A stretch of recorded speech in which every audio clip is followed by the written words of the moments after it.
firman Tuhan pada minggu ini? Amin. Puji Tuhan. Terima kasih Tuhan untuk penyertaan-Mu atas kehidupan kami Tuhan. Terima kasih untuk tuntunan-Mu Tuhan dalam setiap langkah kami Tuhan.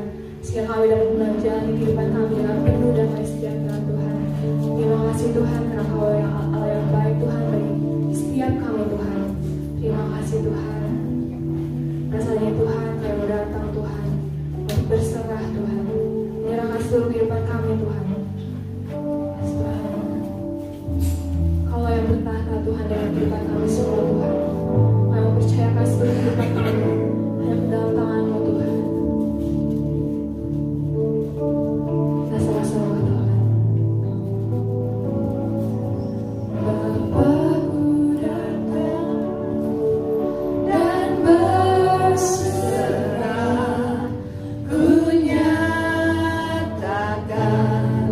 Kau yang berkuasa dalam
sejuk ya, tapi mudah-mudahan tidak membuat kita ngantuk.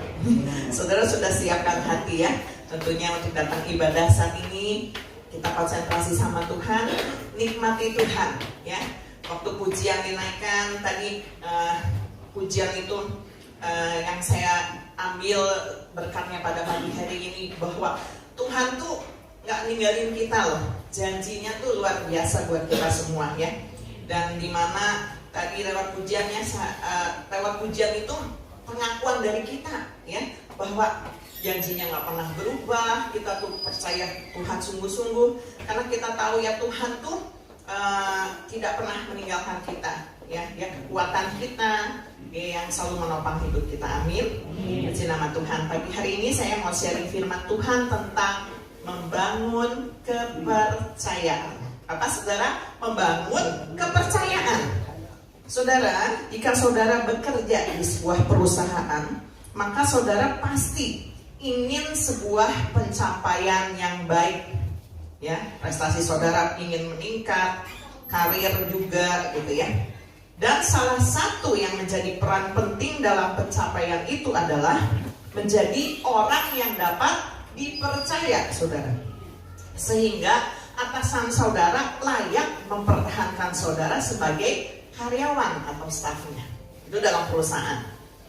Di dalam membangun rumah tangga pun hal ini sangat penting, karena kita tahu bahwa ketika seseorang memutuskan untuk berumah tangga, itu menyatukan dua pribadi. Menyatukan dua pribadi itu adalah susah ya. Lagi pacarannya mah enak gitu, tapi begitu udah memasuki rumah tangga, makanya kenapa harus ada bimbingan pranikah, karena nggak diceritain yang manis-manis aja, harus siap loh saudara udah masuk rumah tangga gitu ya. Menyatukan dua pribadi yang beda latar belakang, terus punya mungkin sifat-sifat yang berbeda, tinggal itu kan begitu udah menikah, berjanji komitmen satu seumur hidup gitu ya. Dan mengambil keputusan untuk bersatu itu butuh kepercayaan saudara ya, atau trust.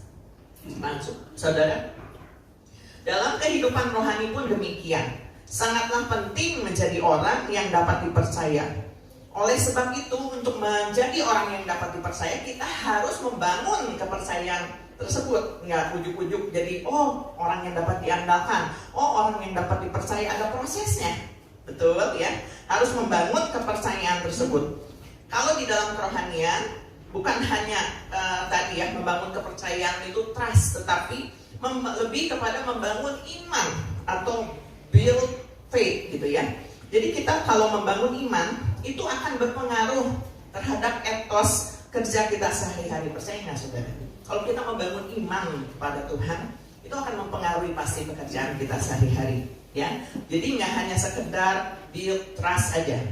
Di dalam Kolose 2 ayat 7a, Kolose 2 ayat 7a, kita akan baca sama-sama ya ayat ini.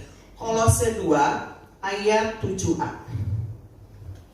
Oke, jadi cuma separuh kita baca ya.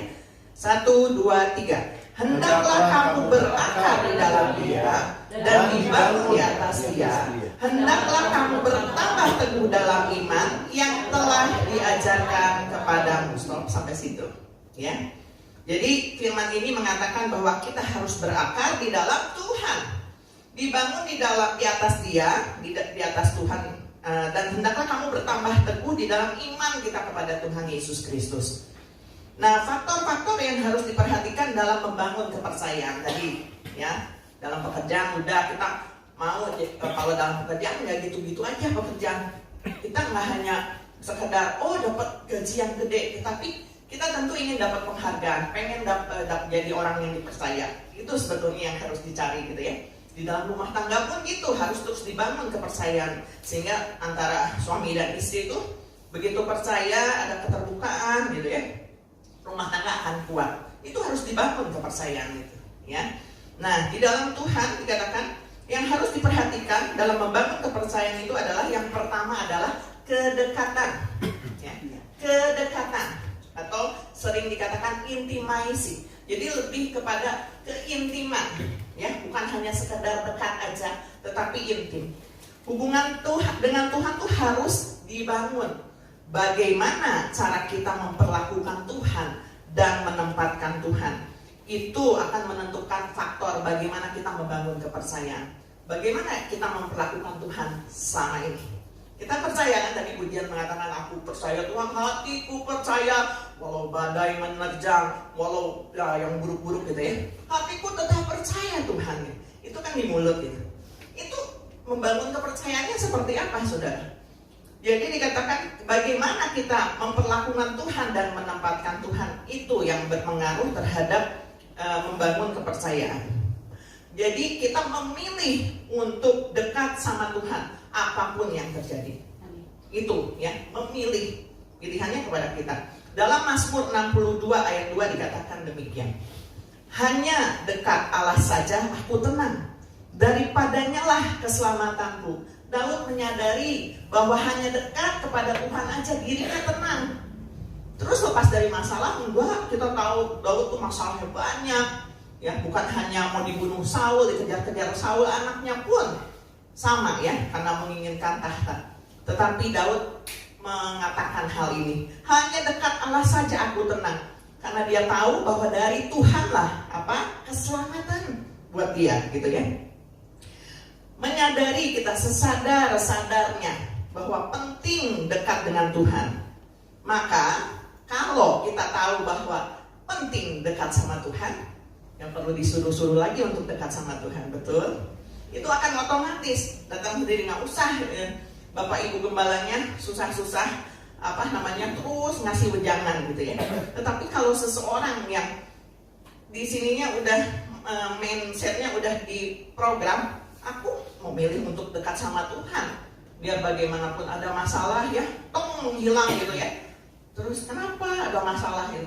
Nggak kayak begitu, saudara. Masalah ada gitu, tetapi dikatakan kalau buat saudara dekat sama Tuhan itu penting, maka tadi ya, kita akan dengan segenap hati tetap cari Tuhan. Mau sambil ngikutin prosesnya. Caranya dekat sama Tuhan tuh gimana, Ibu Gembala gitu. Dekat sama Tuhan tuh ya dengan mempelajari firman lebih lagi. Jadi bukan hanya sekadar membaca, kita mendengar firman Tuhan seperti ini, tapi kita harus menggali firman itu sendiri dengan lebih dalam. Ya, mau berkomunikasi dengan saudara seiman yang lain, ingat kita juga harus hati-hati di dalam berkomunikasi atau bergaul, karena pergaulan yang salah akan menyesatkan. Jadi pastikan saudara ketika mau mengkomunikasikan tentang iman saudara, terus firman Tuhan, cari saudara-saudara seiman yang bisa saling mendukung dan membangun ya. Nah, cari hamba-hamba Tuhan gitu ya. Jadi kita harus mau lebih mendengar lagi firman Tuhan, memperhatikan firman Tuhan, melakukan firman juga.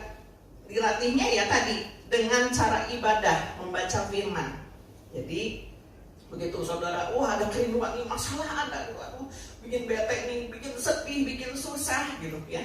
Tetapi saudara, aku tetap datang ibadah, aku tetap mau baca firman Tuhan, aku mau cari kebenaran firman Tuhan, aku mau cari solusinya di dalam kebenaran firman Tuhan, gitu ya. Itu ya harusnya ya. Dan di dalam 1 Timotius 4 ayat 8 mengatakan apa? Latihan badani terbatas gunanya, tetapi ibadah itu berguna dalam segala hal karena mengandung janji, baik untuk hidup ini maupun untuk hidup yang akan datang. Ada solusinya, saudara. Bukan artinya solusinya nyari ke Bapak Gembala, Ibu Gembala, enggak, dari Tuhan. Tapi saudara harus memotivasi dan menyadari, memilih, aku harus ibadah, kalau enggak aku lemah. Aku enggak boleh lewatin jam-jam doa, kalau enggak aku lemah. Aku enggak boleh lewatin baca firman Tuhan, nanti aku lemah, gitu ya. Jadi ibadah tuh harus dilatih. Ibadah ini bukan hanya datang ke gereja ya, tadi baca firman gitu. Terus di ayat 13-nya 1 Timotius 4 ayat 13, sementara itu sampai aku datang, bertekunlah dalam membaca kitab-kitab suci, dalam membangun dan dalam mengajar. Jadi jelas saudara, ketika kita bertekun membaca firman Tuhan, itu akan membangun. Bahkan kita bisa belajar, dikatakan ya, seseorang yang dalam tahap bisa mengajar, tentu dia mau diajar dulu kan, baru bisa mengajar. Nggak mungkin seseorang bisa mengajar tanpa dia melewati proses diajar, betul ya. Jadi kalau kita mau menjadi Artinya bukan jadi pendeta aja ya. Kalau puji Tuhan kalau di antara saudara nanti ternyata terpanggil untuk jadi hamba Tuhan, dikhususkan gitu ya. Tetapi mengajar ini akan bisa dilakukan oleh setiap anak-anak Tuhan yang terus tekun, dikatakan tekun menggali firman Tuhan, mengerti bahwa dia udah benar-benar pakem sama firman Tuhan ya. Kalau enggak nanti bablasan saudara. Yang seperti saya bilang beberapa waktu yang lalu juga ya, ada banyak dalam tanda kutip hamba Tuhan yang mungkin cinta Tuhannya luar biasa gitu, tetapi dia belum fasih gitu ya. Misalnya belum sampai tuntas bahas firmannya cuma dalam sekian gitu, tapi dia udah misalnya men-sharekan di medsos gitu, sehingga akhirnya jadi salah gitu. Kalau udah yang keluar gitu ya, susah ditarik lagi, apalagi kalau udah dilihat oleh puluhan ribu netizen gitu ya. Sulit itu, apalagi kalau berani ngambil resiko gitu. Jadi kita harus hati-hati ya saudara ya. Jadi teruslah bertekun dalam membaca firman Tuhan dan dikatakan membangun diri sendiri. Kemudian berdoa dengan sungguh-sungguh. Berdoa dengan dalam. Berdoa dengan dalam artinya nggak hanya sekedar oh ya aku melakukan rutinitas berdoa. Yang penting aku udah doa pagi loh, doa malam. Mungkin saudara punya ada waktu doa siang, doa makan memang udah harus gitu ya. Nah kemudian itu menjadi bagian yang tidak pernah bisa dilepaskan dalam hidup kita. Di dalam doa ada pujian dan penyembahan. Di dalam doa ada ucapan syukur. Itu satu paket saudara. Jadi nggak hanya datang Tuhan, misalnya pagi-pagi ya, mungkin saudara pasti makasih Tuhan udah lindungi gitu ya sepanjang malam. Saya mau kerja, saya mau ini, berkati ini, nah seperti itu ya. Nggak seperti itu aja. Tetapi di dalam doa itu tuh ada satu paket. Kita memuji Tuhan, menyembah Tuhan. Aduh saya emang nggak bisa memuji. Saudara bisa kalau saya kasih tip nyetel lagu rohani, terus saudara ikut memuji, menyembah nama Tuhan, gitu ya. Setel lagi saudara berdoa sambil setel lagu rohani. Itu kalau saudara menyiapkan waktu khusus untuk Tuhan. Tetapi berdoa itu nggak dibatasi seperti itu saudara. Ketika saudara terus yang sekolah, yang bekerja. Tapi dalam pekerjaan gitu. Ketika melayani mungkin customer atau lagi sekolah, saudara kan bisa juga terus menyembah Tuhan. Ya di dalam hati saudara tuh klik sama Tuhan. Bukan berarti nanti saudara lagi ujian, misalnya lagi ujian, aduh nggak bisa gitu, terus saudara berteriak-teriak Tuhan gitu, nggak seperti itu ya saudara ya. Tetapi berdoa yang dalam itu dari dasar hati kita. Saudara tetap connect sama Tuhan gitu ya. Ada pujian dan penyembahan selalu kepada Tuhan dan ucapan syukur saudara. Karena ucapan syukur ini mudah dikatakan tetapi cukup sulit dilakukan ketika kita berada dalam keadaan kondisi yang tidak kita inginkan. Tetapi Tuhan mengajar di dalam 1 Tesalonika 5 ayat 17 dan 18 dikatakan, tetaplah berdoa, mengucap syukurlah dalam segala hal, sebab itulah yang dikehendaki Allah di dalam Kristus Yesus bagi kami. Ya, saya kasih satu contoh di dalam hal intimasi ini. Juga yang di dalamnya tadi intimasi itu kita harus cari Tuhan ya, beribadah, membaca firman, bertekun dalam membaca kitab gitu ya. Kemudian harus berdoa dengan dalam. Berdoa dengan dalam tuh berarti ada pujian penyembahan kepada Tuhan, ucapan syukur. Ini satu contoh dari 1 Samuel 1 ayat 10. Ini ketika Hana meminta anak ya kepada Tuhan. Dikatakan gini, dengan hati pedih ia berdoa kepada Tuhan sambil menangis terseduh-seduh. Mungkin saudara pernah mengalami hal ini. Saudara ketika dalam masalah, saudara nangis, udah gak tahu yang mau diucapin seperti apa. Itu pun doa loh saudara. Ketika hati saudara tapi kliknya sama Tuhan, bukan meratapi nasib ya gitu nangis, tapi tahu kemana saudara arahkan doa itu gitu ya. Mungkin saudara hanya bisa menangis, Tuhan, gak bisa ngomong, Tuhan bebannya berat. Tetapi Tuhan bisa menjawab doa lewat air mata saudara juga, gitu ya. Jadi nggak usah yang puitis-puitis. Kalau saudara yang mungkin fasih bicara mudah untuk berdoa. Tapi saya nggak bisa berdoa. Pasti pada bisa berdoa, orang kita bisa berkomunikasi kan tiap hari. Ketemu teman, ngobrol sama teman aja kita bisa berjam-jam. Kalau Tuhan menjadi sahabat kita, kita pasti bisa ngobrol sama Tuhan juga berjam-jam ya, di nama Tuhan. Nah itu yang pertama dikatakan, kedekatan itu dapat membangun kepercayaan. Ya, coba kalau kita makin jauh ya, nggak ibadah ya, sebulan nggak ibadah, setahun nggak ibadah, gimana kita bisa merasakan, sedangkan Tuhan tuh manggilin ya, mungkin Yuni, kenapa kamu tuh nggak baca firman Tuhan? Kenapa kamu nggak ke gereja? Terus kalau akunya nggak mau gitu ya, susah saudara. Itu nggak akan terjadi, membangun kepercayaan itu nggak terjadi. Pilihannya ada dari kita. Tuhan tak ninggalin gitu. Jadi sangat salah kalau orang bilang Tuhan ninggalin aku. Mungkin pada ketika masalah itu datang kita merasakan kita sendiri gitu. Tetapi saya percaya ketika seseorang terus dibangun imannya dari mulutnya, nggak akan keluar seperti hal itu lagi. Semakin dewasa rohani seseorang, dari mulutnya tetap akan keluar pujian kepada Tuhan terutama. Kita bisa mungkin dikecewakan oleh manusia, kita bisa marah sama manusia, tetapi setiap orang yang makin tahu ya bahwa hidupnya itu milik Tuhan ya, sesulit apapun masalah dari mulutnya nggak akan keluar Tuhan kamu ninggalin aku, enggak gitu. Pasti saudara akan terus diberikan kekuatan menjalani prosesnya, amin. Yang makin dekat justru makin dekat sama Tuhan.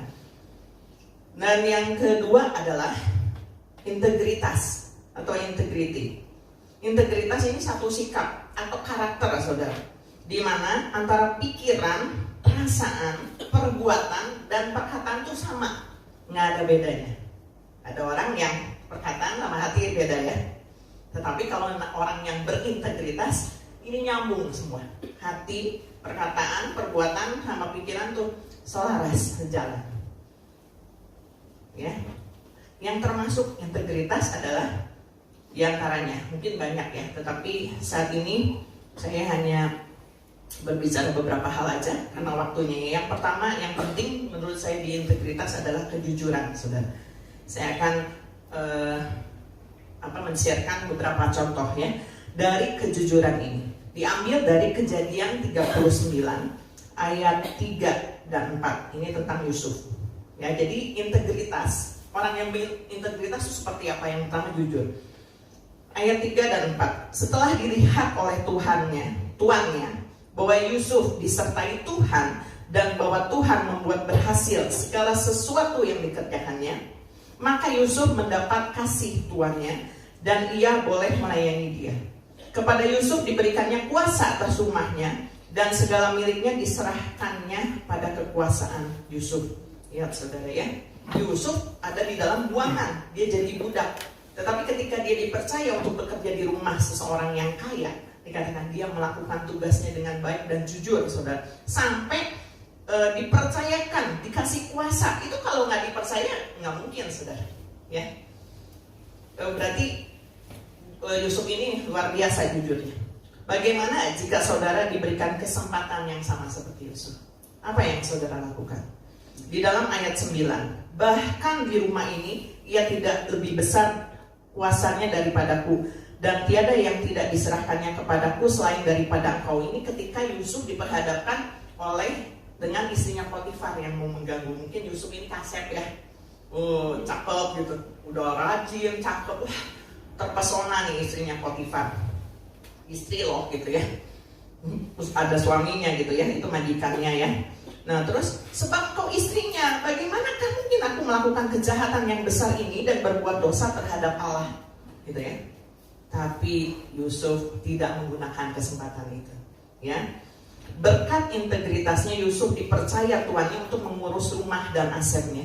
Dengan kekuasaan yang besar itu, Yusuf punya banyak kesempatan untuk menyalahgunakan wewenang. Namun karena rasa hormatnya kepada Tuhan, ia menolak diajak berzina oleh istri majikannya dan memilih lari, bahkan menerima resiko difitnah dan dipenjara. Itu kan yang didapat Yusuf, di penjara loh gitu. Tapi dia memegang teguh integritasnya, kejujurannya. Seberapa sering kita meremehkan atau mengesampingkan integritas dalam mengambil keputusan? Maukah kita mengorbankan tawaran atau jalan pintas yang nampaknya menggiurkan demi menyelamatkan masa depan kita? Ataukah kita mementingkan kenikmatan sesaat yang akan memberi dampak buruk di kemudian hari? Tetap junjung tinggi kejujuran. Kita bisa saja berbohong kepada manusia, tetapi Tuhan tidak pernah bisa dibohongi, ya. Saat ini kasus korupsi banyak. Mungkin ketika mereka menikmati hasil korupsi enak-enak aja, tetapi cepat atau lambat segala sesuatu yang didasarkan oleh kebohongan pasti akan terbongkar, ya. Jadi tetaplah berbuat jujur. Itu integritas. Yang kedua adalah komitmen. Komitmen kita akan baca dalam Daniel 6 ayat 10 sampai 12. Daniel 6 10 sampai 12. Sebab itu Raja Darius membuat surat perintah dengan larangan itu, demi didengar Daniel bahwa surat perintah itu telah dibuat, pergilah ia ke rumahnya. Dalam kamar atasnya ada tingkap-tingkap yang terbuka ke arah Yerusalem. 3 kali sehari ia berlutut, berdoa serta memuji Allahnya seperti yang biasa dilakukannya. Lalu orang-orang itu bergegas-gegas masuk dan mendapati Daniel sedang berdoa dan bermohon kepada Allahnya. Yang dilakukan Daniel adalah suatu komitmen kepada Tuhan. Dia diperhadapkan kalau melanggar perintah raja, dikatakan gua singa menanti. Tetapi dia tetap melakukan apa yang dia lakukan sehari-harinya. Berdoa kepada Allah itu dianggap salah oleh orang-orang yang tidak kenal Allah, gitu ya. Tetapi Daniel tetap menaikkan doa kepada Tuhan, dan itu membuat dia masuk ke lubang singa. Tetapi Tuhan gak meninggalkan dia, ya. Posisi Daniel sebagai pejabat ini membuat banyak pejabat lain iri dan tidak senang. Anak Tuhan, mungkin kita ditempatkan di posisi yang tinggi, banyak yang gak suka, banyak yang iri. Tetapi selama saudara tetap berkomitmen untuk melakukan yang benar, jujur, tetap mengandalkan Tuhan, Tuhan gak ninggalin saudara. Walaupun mungkin di satu keadaan saudara diizinkan seperti Daniel masuk ke gua singa, menakutkan, ya.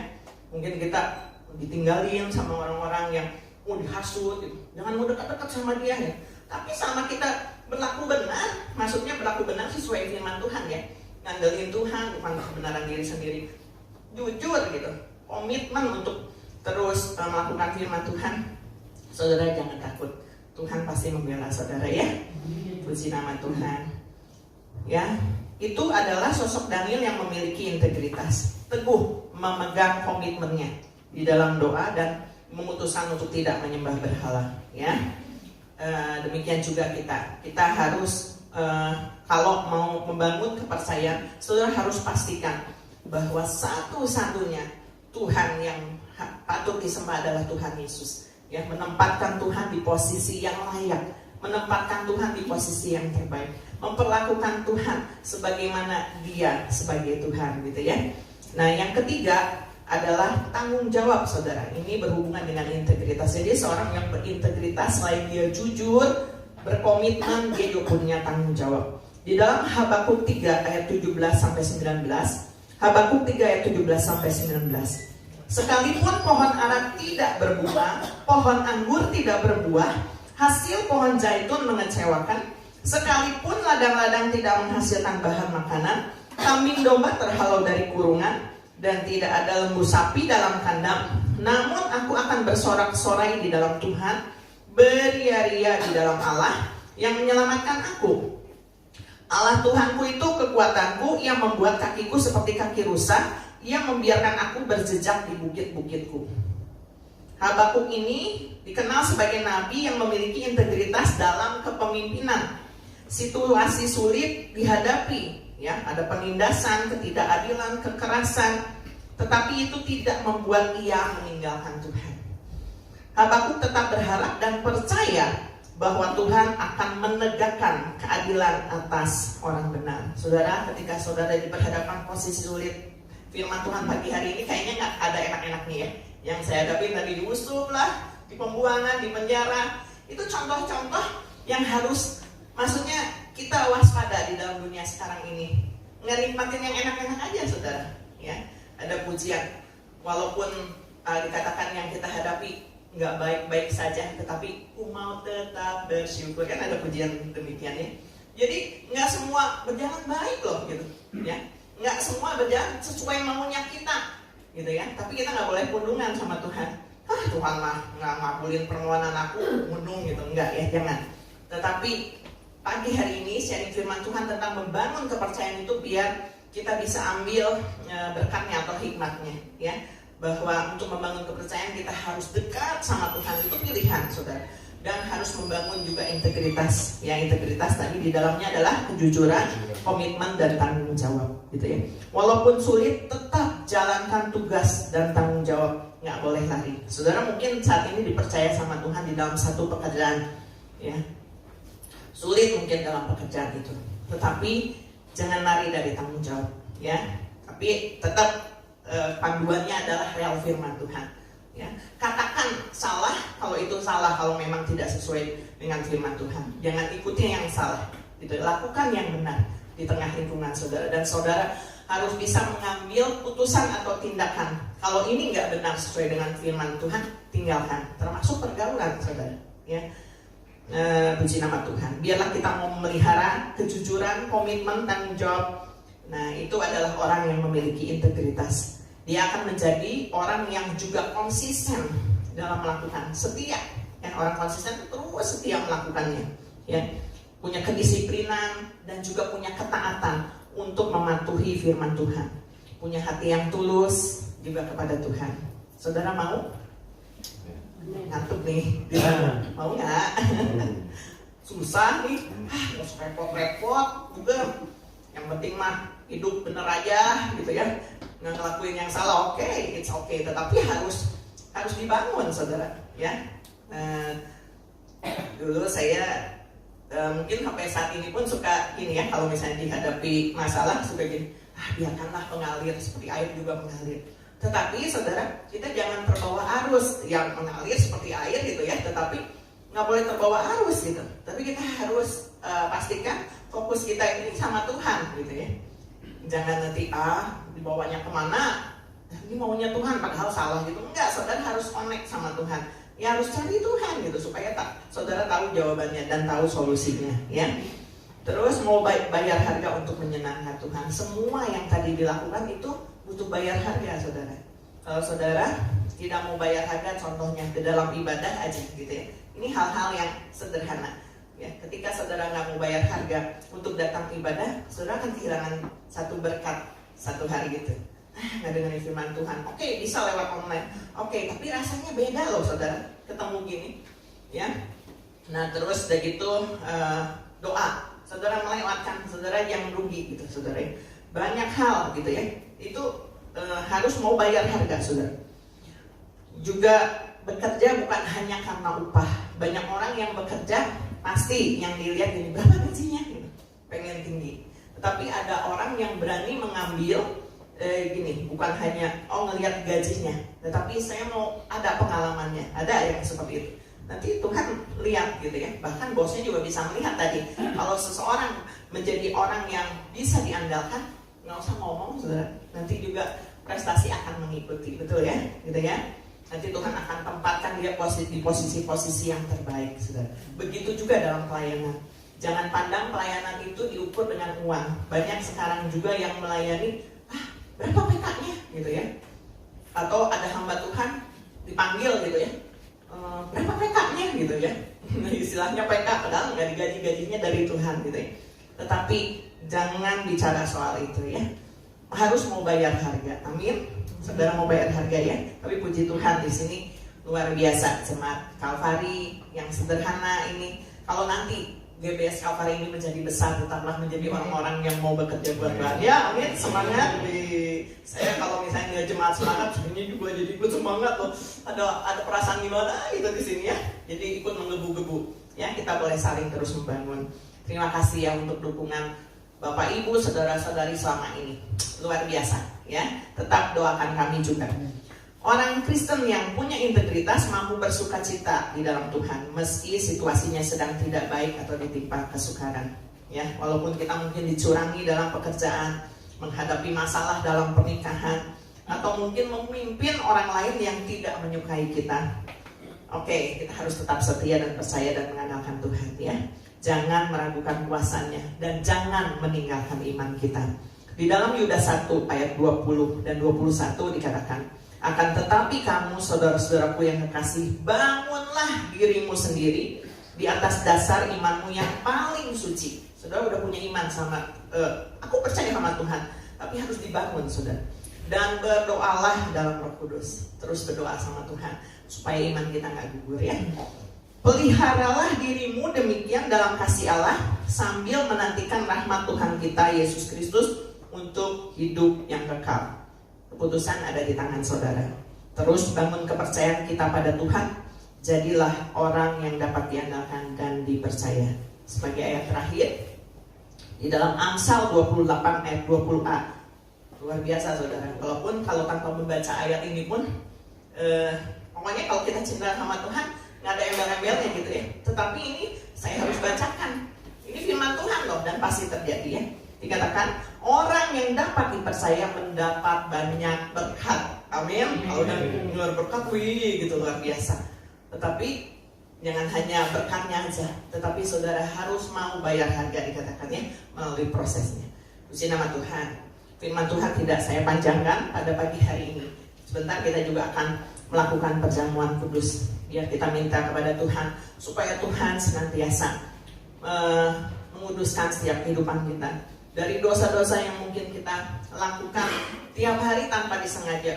Bukan sengaja hidup loh di dalam dosa ya, tapi darah dan daging kita ini kita harus terus berperang, harus menang ya. Biar kita minta pertolongan Tuhan.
Good morning GBS Calvary Sukabumi.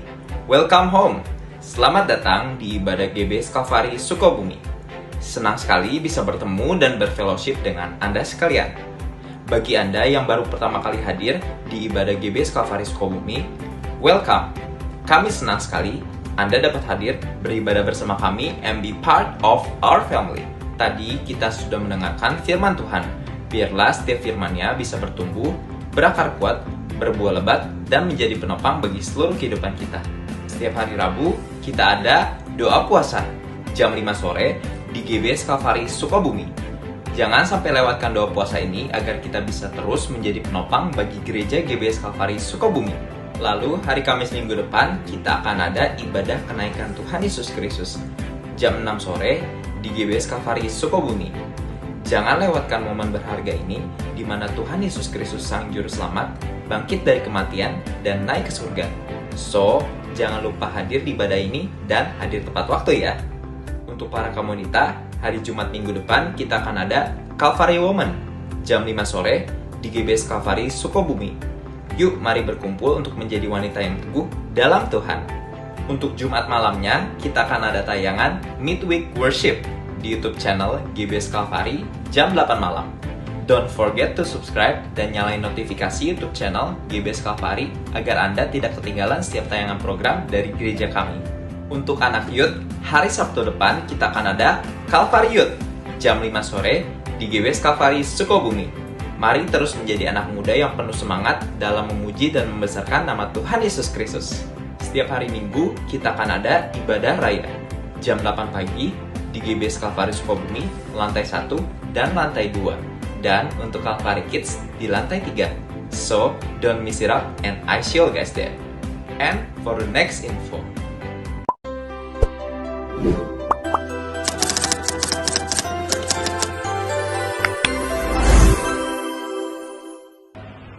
Yohanes 12 ayat 26 berkata, barang siapa melayani aku, ia harus mengikuti aku, dan di mana aku berada, di situ pun pelayanku akan berada.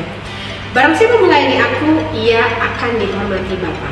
What's On adalah sebuah tayangan video di mana setiap informasi yang ada di dalam gereja bisa tersampaikan dengan baik.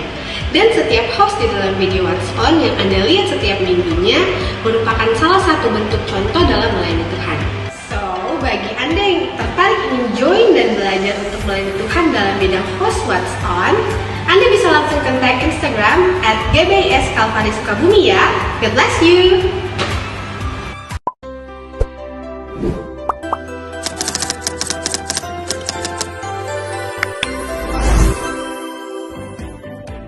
Seperti yang dikatakan dalam 2 Korintus 9 ayat 6, orang yang menabur sedikit akan menuai sedikit juga, dan orang yang menabur banyak akan menuai banyak juga.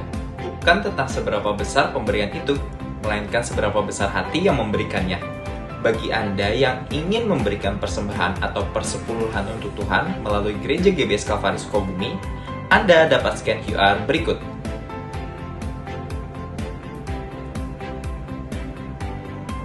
Atau transfer ke nomor rekening berikut ini.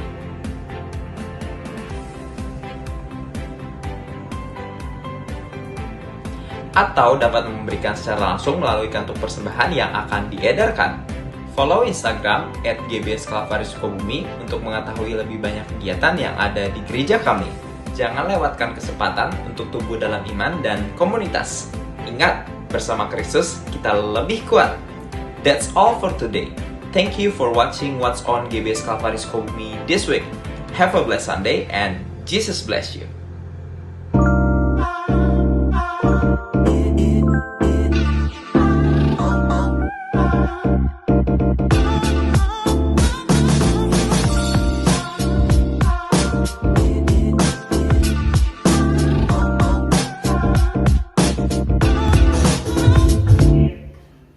Puji nama Tuhan. Biar kita memperhatikan pengumuman What's On tadi ya. Yang mau daftar jadi host What's On, generasi muda terutama, yuk daftarkan diri Anda di Instagram GBS Calvary Sukabumi ya. Kita mau sama-sama melayani.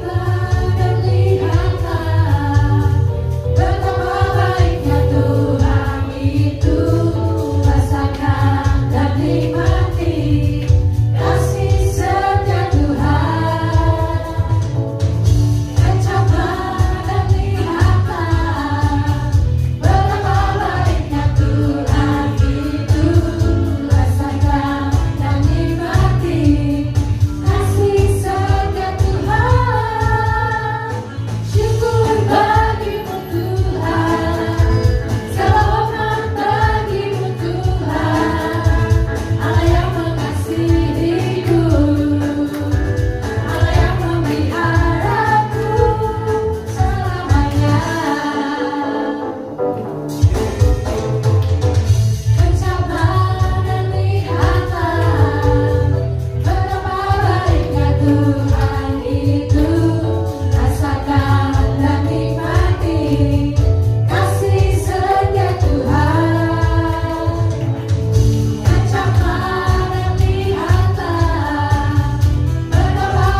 mengakhiri ibadah pada pagi hari ini. Saya undang jemaat untuk bangkit berdiri.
Kami melakukan firman Tuhan, maka Tuhan juga akan melakukan hal-hal yang lebih dahsyat lagi dalam kehidupan kami, sehingga banyak orang boleh percaya kepada Yesus melalui kehidupan kami, karena kehidupan Kristus terpancar dalam kehidupan kami.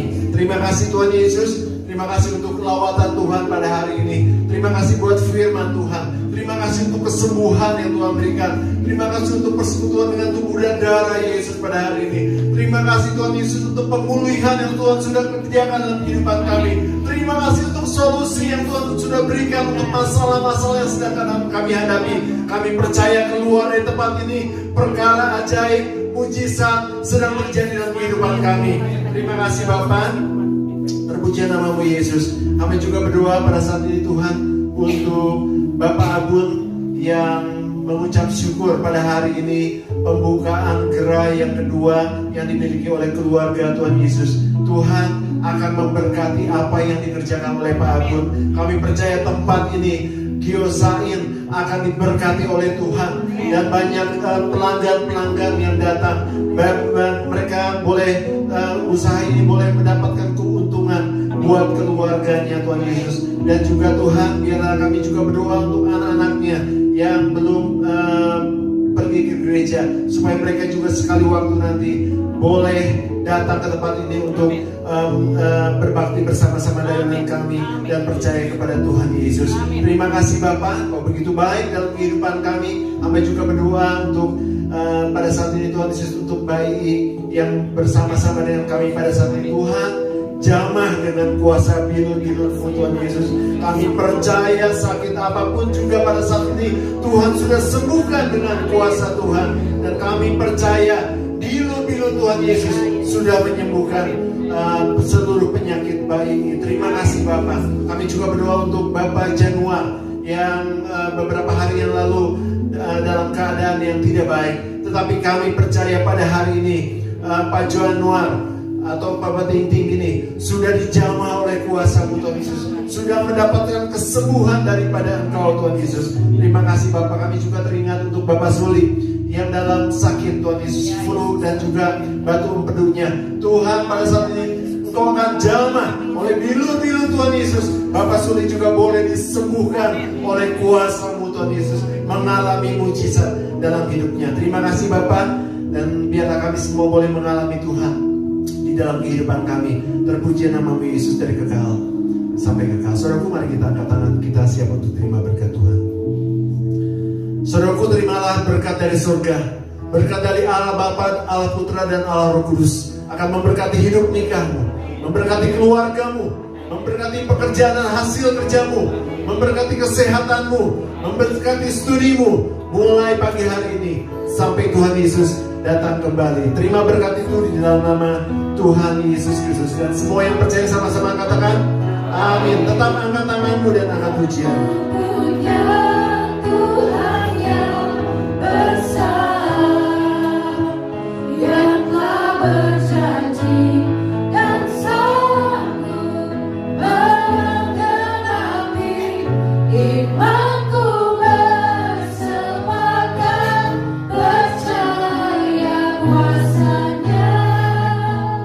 Ku terima sekarang kemenangan darimu. Jemaat, saya persilakan untuk duduk kembali. Seperti yang tadi sudah diumumkan, kita akan bergantian ke sebelah kerja manis gyoza. Nanti akan dibantu oleh Esther. Happy Sunday, Jesus Christ.